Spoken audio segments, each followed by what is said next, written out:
Subsonic ammo is easy to label, harder to execute. Eley Contact was designed with a specific purpose in mind, and today we're breaking it down the only way it matters. Groups on paper, real velocity numbers, and a close look at how it's actually built to see if the results match what this ammo is designed to do. We'll run it through the Kid Barrel 1022, the CZ457, and the TX22. Review velocity data, look at what's inside before we give a final verdict.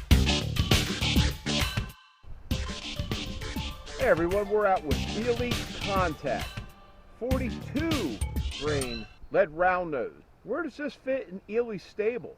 Force is 42, Saber Outlaw is 42. What's the difference? Where does this hit? It says it's good for 50 yards. Does it stack up? Let's see how it does. We're going to send it through the 1022, 20-inch Kid Barrel, Ruger BX trigger, all attached to a Brownells bolt receiver. On top, Athlon Midas Tack, 525 by 56. The Cold Bore Fouling Group.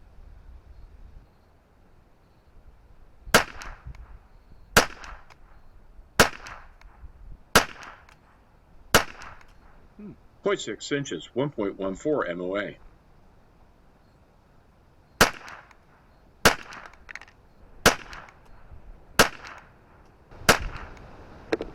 .54 inches.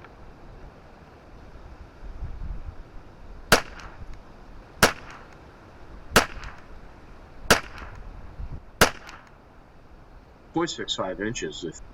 Okay. Ooh. I got a breeze on my back.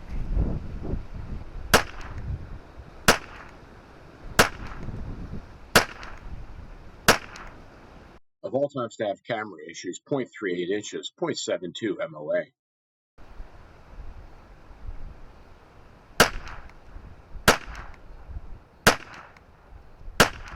Uh, 0.44 inches, 0.84 MOA.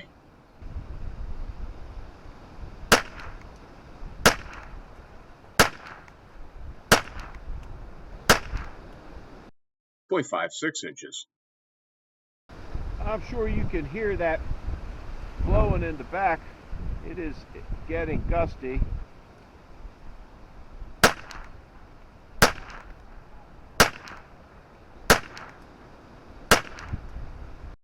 .67 inches. Last 5.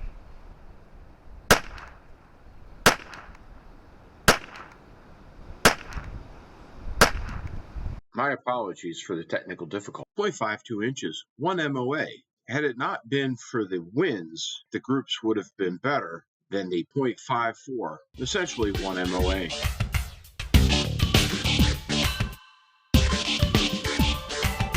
Hey everybody, it is a blustery November day here. About 58 degrees, so it's nice. Got some wind swirling around down here in the pit. A little 10-mile-an-hour breeze. So we're going to see how this does. Our subject today, Eley Contact, 42 grain lead round nose. Hit you in there with force and the semi-auto bench rest Outlaw. So let's see what it does. Where is its place in Eley's lineup? Got the GoPro set up down to 50 yards. I'm going to run it through the chrono. You'll see the numbers here. We're also going to be looking at the Athlon Rangecraft off to the side, see how it does. 0.35 inches, 0.067 MOA.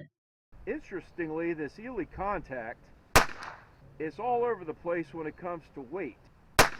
Right now we're shooting 52.5. Did measure as low as 52.1 to a high of 53.8. A pretty good spread there. Let's find out what it means in the big picture. 0.63 inches, 1.2 MOA.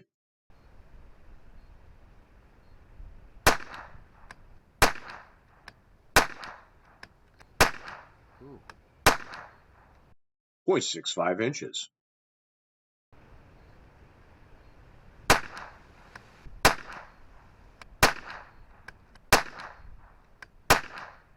.38 inches, 0.73 MOA.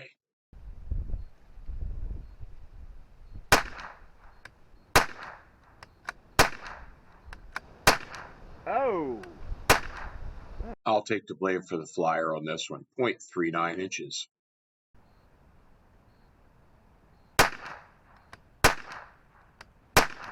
Oh. 0.66 inches, 1.27 MOA. This group we're moving on to is all 53.1.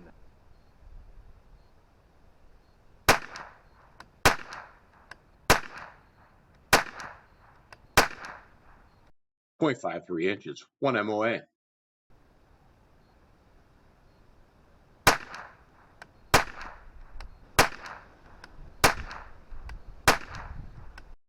0.55 inches.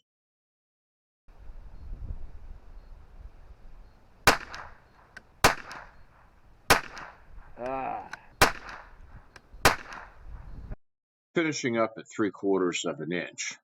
Let's take a look at the big picture. With an overall group average of 0.54 or right around 1 MOA. Overall, respectable groups. Nothing to exactly write home about, but nothing to complain about either. Leave a comment. Let me know what ammo you'd like to see tested next. Hey everyone, we're going to be trying something a little different. We're at 25 yards, that's why we look a little different. We're going Eley Contact. Going to be sending it through the TX22 competition. 25 yards. I look at the velocity, and we're going to see if we can actually make some groups with this.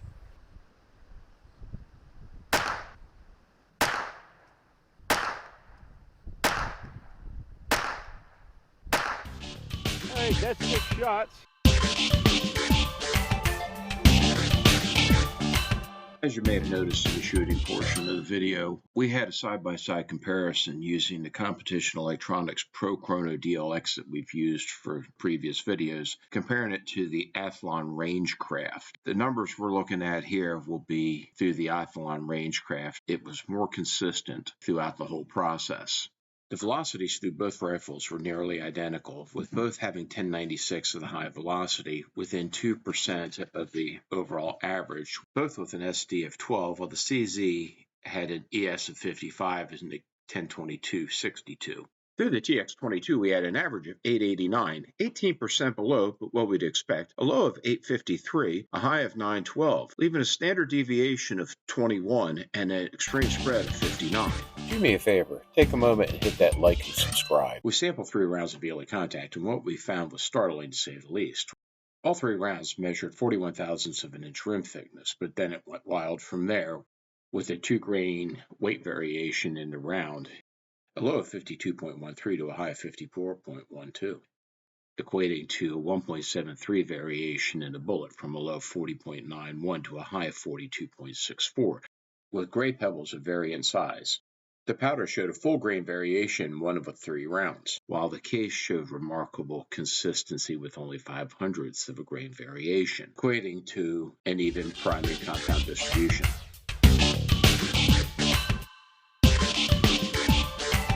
After running Eley Contact to a few different guns, consistency is really what stood out. On paper, both the CZ457 and 1022 basically did the same thing, right around 1 MOA at 50 yards. Velocity lined up the same way. The rifle numbers were almost identical. The TX22 came in noticeably slower, which is to be expected from a pistol barrel. Where it got a little weird was on the scale. Overall, the round showed a 0.2 of a grain variation. Powder and case weight were extremely consistent, but the bullets themselves showed more variation than I expected. Because of the case weight variation, I sorted everything in 10th group increments to see if it really mattered. Even with that spread, the group stayed consistent. Labels are easy, execution isn't, and on paper, Eley Contact did what it's designed to do. Knowing the consistency in powder and case and the variation of bullet weight, it makes Eley Contact a candidate for weight sorting. Look for a future video where we compare sorted versus non-sorted Eley Contact. To all stations concerned, Crafty Fireman's 10-7.